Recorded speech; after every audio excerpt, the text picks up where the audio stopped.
Michael. Joe, how are you, mate? Cool. Well, Aurelio, commiserations after just an insane game, I guess. How can you possibly sum up what just happened over there across 120 plus penalties? Don't think you can. It's very frustrating, to be honest. I think we put ourselves in a good position, obviously, when they went down to 10 men, and we probably could have controlled the game a lot better. I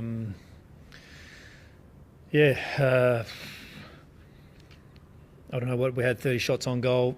To be honest, the game should have been done. And Paul Izzo had a great game, and there's probably been a bit of the way our season has gone. Those games when we've been on top of the opposition, the goalkeeper generally comes out player of the match.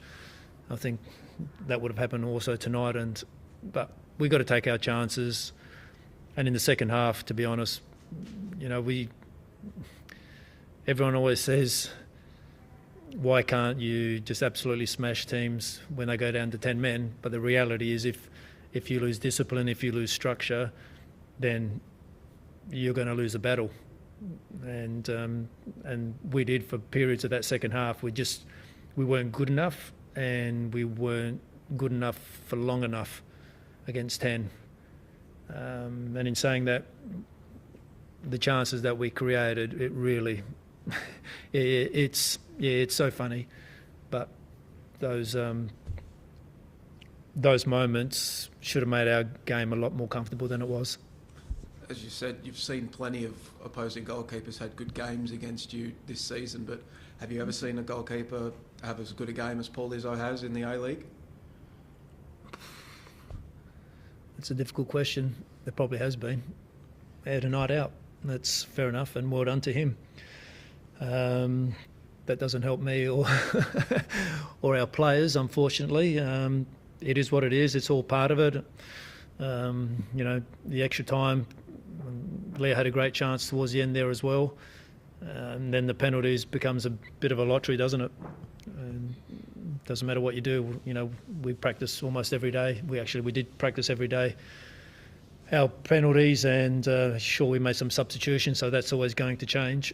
And but it's very different from taking penalties at training and taking a penalty with pressure in front of 30,000 people. That's a bit of a lottery. What were you saying to the boys before? How do you address the boys after something like that? Obviously it's always difficult in those moments, especially after a devastating loss like that.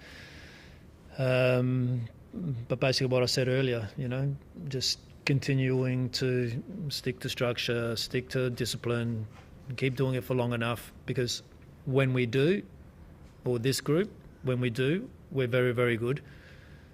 But as I said, that probably sums up our season, the way that game went about in the second half. Really, I think more than 80 minutes playing against a team that only had 10 players. Did you feel like you could have gone a bit harder and tried to seal it all up before? Well, I think we did. I don't think we pulled the handbrake up. Yeah. Yeah, fair enough.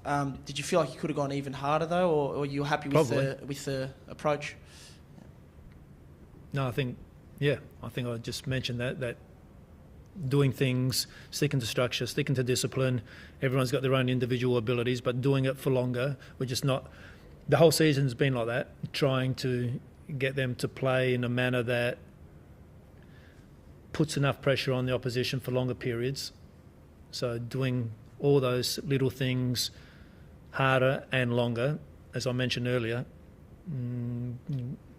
just not right at that level, and that's something that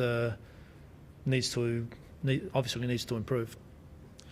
Some of the subs, Jamie and Tolgay coming off in regular time, Marin and Matt Leckie coming off in extra time, were they just physically unable to go? Because obviously that meant they couldn't take penalties in the shootout. Well, Macca was having a bit of a difficult day, wasn't he? And Tolly was slowing up, and Lex, the minimal time he's had on the pitch this year, he played his first 90 minutes last week for a long time, and then trying to ask him to go for another 120, and he was feeling the pinch, and he asked before any more damage. I think he's absolutely fine. He's just absolutely spent, and so we also got to protect him in a way. Viddy, you played virtually finals every week to get to this position, didn't you, for the last month of the season? Was there a kind of mental tiredness, do you feel, at any point in your players? It didn't look it from the way they were playing most of the time, but do you think that might have impacted in some way? Well, I think the players set themselves a target, obviously, with the last 3 games of the season. 9 points, 6 points, 3 points, so every game was a final.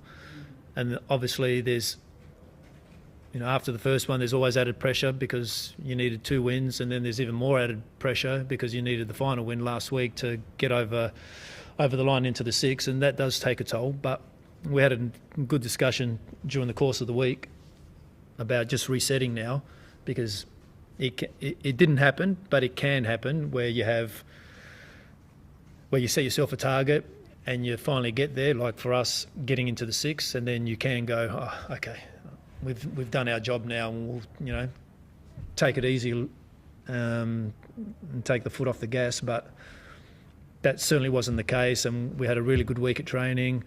Certainly we were up for it tonight, but just not good enough. Jamie and Curtis's careers at City now come to an end. Legends of the club, stalwarts of the club. Emotional moment for them in the rooms? Yeah, of course. They've given this club a hell of a lot of service, excellent service.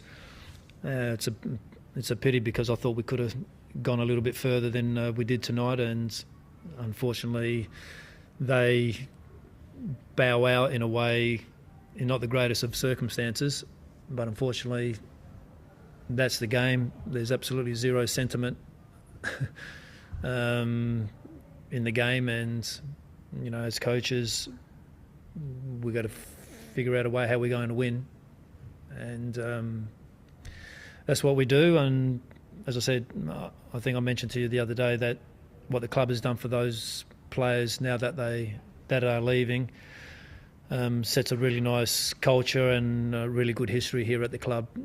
So they certainly won't be forgotten. They've been excellent players for the club, and they certainly will be always welcome back to the club at any time. And I'll be annoying and ask you about your own future in a second, but for the playing group now, heading into the off-season, what does the off-season look like for this roster? It was the oldest average side in the league during the season. Time for renewal? Not a hell of a lot.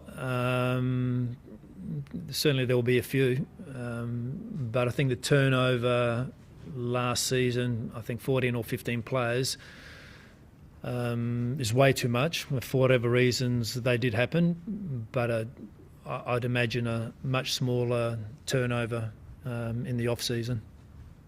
And yourself, Aurelio, like you said, talks were going to start happening about your own future. Have those started? Yep. Are you going to be coming back? Are you talking to come back? What's the go there? Yep, that's the plan. So we've had discussions, and everything seems to be going fine at this point of time, and hopefully decision will be made pretty soon. So talks are underway about you returning for next correct. season. Yep. Thank you, guys.